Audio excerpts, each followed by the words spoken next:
ओम नमो भगवते वासुदेवाय नमः। जो कमल नयन भगवान का कमल से पूजन करते हैं वे अवश्य भगवान के समीप जाते हैं। जिसने भाद्रपद शुक्ल एकादशी को उपवास और पूजन किया उसने ब्रह्मा विष्णु सहित तीनों लोकों का पूजन किया। अतः हरिवासर अर्थात एकादशी का व्रत अवश्य करना चाहिए। इस दिन भगवान श्री हरि करवट लेते हैं, इसलिए इसको परिवर्तनी एकादशी कहा जाता है। भाद्रपद माह के शुक्ल पक्ष की एकादशी तिथि 13 सितंबर 2024 को रात 10:30 पर शुरू होगी। वहीं इसका समापन दिन शनिवार 14 सितंबर 2024 को रात 8:41 पर होगा। उदया तिथि को देखते हुए 14 सितंबर को परिवर्तनी एकादशी का व्रत रखा जाएगा। परिवर्तनी एकादशी के पारण का मुहूर्त रहेगा 15 सितंबर 2024 को सुबह 6:06 से लेकर सुबह 8:34 तक पारण करने का मुहूर्त रहेगा।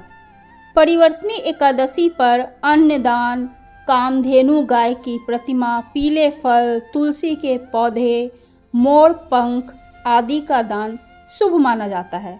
ऐसा कहा जाता है कि इस शुभ अवसर पर इन चीज़ों का दान करने से सुख और शांति की प्राप्ति होती है। साथ ही घर में अन्न धन में बरकत बनी रहती है। वैसे भी हिंदू धर्म में दान पुण्य का विशेष महत्व माना जाता है। तो ये था परिवर्तनी एकादशी का पूजा मुहूर्त और पारण का समय। अब हम जानते हैं परिवर्तनी एकादशी की पूजा कैसे करनी चाहिए। परिवर्तनी एकादशी के दिन सुबह जल्दी उठकर स्नान करना चाहिए। अगर संभव हो तो पीले रंग के कपड़े पहनने चाहिए। उसके बाद भगवान विष्णु का स्मरण करके व्रत का संकल्प लेना चाहिए। इसके बाद मंदिर की साफ सफाई करना चाहिए। भगवान विष्णु की विधि विधान से पूजा करनी चाहिए। भगवान विष्णु को फूल, फल, धूप, दीप और नैवेद्य अर्पित करना चाहिए। विष्णु जी के मंत्र ओम नमो भगवते वासुदेवाय का जाप करना चाहिए। आखिर में भगवान विष्णु और माँ लक्ष्मी की आरती करना चाहिए। भगवान विष्णु और माँ लक्ष्मी को प्रणाम करके सभी को प्रसाद देना चाहिए। तो ये थी परिवर्तनी एकादशी की पूजा विधि। अब हम सुनते हैं परिवर्तनी एकादशी की कथा। युधिष्ठिर जी भगवान श्री कृष्ण से कहने लगे, हे भगवान, भाद्रपद शुक्ल पक्ष की एकादशी का क्या नाम है? इसकी विधि तथा इसका महत्व कृपा करके कहिए। तब भगवान श्री कृष्ण कहने लगे, परिवर्तनी एकादशी का महत्व मैं तुम्हें कहता हूँ, तुम ध्यान पूर्वक सुनो। इस परिवर्तनी एकादशी को जयंती एकादशी भी कहते हैं। इसका यज्ञ करने से वाजपेय यज्ञ का फल मिलता है। पापियों के पाप नाश करने के लिए इससे बढ़कर कोई उपाय नहीं है। जो मनुष्य इस एकादशी के दिन पूजा करता है उससे तीनों लोग पूज्य होते हैं। अतः मोक्ष की इच्छा रखने वाले मनुष्य को इस व्रत को अवश्य करना चाहिए। भगवान के वचन सुनकर युधिष्ठिर बोले कि भगवान, मुझे अति संदेह हो रहा है कि आप किस प्रकार सोते और करवट लेते हैं तथा किस तरह राजा बलि को बांधा और वामन रूप रखकर क्या क्या लीलाएं की। चतुर्मास के व्रत की क्या विधि है तथा आपके शयन करने पर मनुष्य का क्या कर्तव्य है, सो आप मुझसे विस्तार में बतलाइए। श्री कृष्ण कहने लगे कि हे राजन, अब आप सब पापों को नष्ट करने वाली कथा का श्रवण करें। त्रेता युग में बलि नामक एक दैत्य था। वह मेरा परम भक्त था। विविध प्रकार के वेद सूतों से मेरा पूजन किया करता था और नित्य ही ब्राह्मणों का पूजन तथा यज्ञ के आयोजन करता था। लेकिन इंद्र से देश के कारण उसने इंद्रलोक तथा सभी देवताओं को जीत लिया। इस कारण सभी देवता एकत्र होकर सोच विचार करके भगवान के पास गए। बृहस्पति सहित इंद्र आदि देवता प्रभु के निकट जाकर और नतमस्तक होकर वेद मंत्रों द्वारा भगवान का पूजन और स्तुति करने लगे। अतः मैंने वामन का रूप धारण करके 5वां अवतार लिया और फिर अत्यंत तेजस्वी रूप से राजा बलि को जीत लिया। इतनी वार्ता सुनकर राजा युधिष्ठिर बोले कि हे जनार्दन, आपने वामन रूप धारण करके उस महाबली दैत्य को किस प्रकार जीता?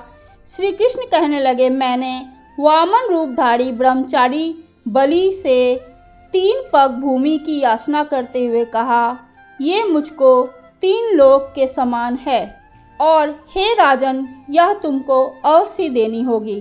राजा बलि ने इसे तुच्छ याचना समझकर 3 पग भूमि का संकल्प मुझे दे दिया और मैंने अपने त्रिविक्रम रूप को बढ़ाकर यहाँ तक कि भूलोक में पद, भूलोक में जंघा, स्वर्गलोक में कमर और महालोक में पेट, जनलोक में हृदय, यमलोक में कंठ की स्थापना कर सत्यलोक में मुख, उसके ऊपर मस्तक स्थापित किया। सूर्य, चंद्रमा आदि सब ग्रह, गण, योग, नक्षत्र, इंद्र आदि देवता और शेष आदि सब नागगणों ने विविध प्रकार से वेद सूतों से प्रार्थना की। तब मैंने राजा बलि का हाथ पकड़कर कहा कि हे राजन, एक पद से पृथ्वी, दूसरे से स्वर्गलोक पूर्ण हो गए, अब तीसरा पग कहाँ रखूं? तब बलि ने अपना सिर झुका लिया और मैंने अपना पैर उसके मस्तक पर रख दिया, जिससे मेरा वह भक्त पाताल को चला गया। फिर उसकी विनती और नम्रता को देखकर मैंने कहा कि हे बलि, मैं सदैव तुम्हारे निकट ही रहूँगा।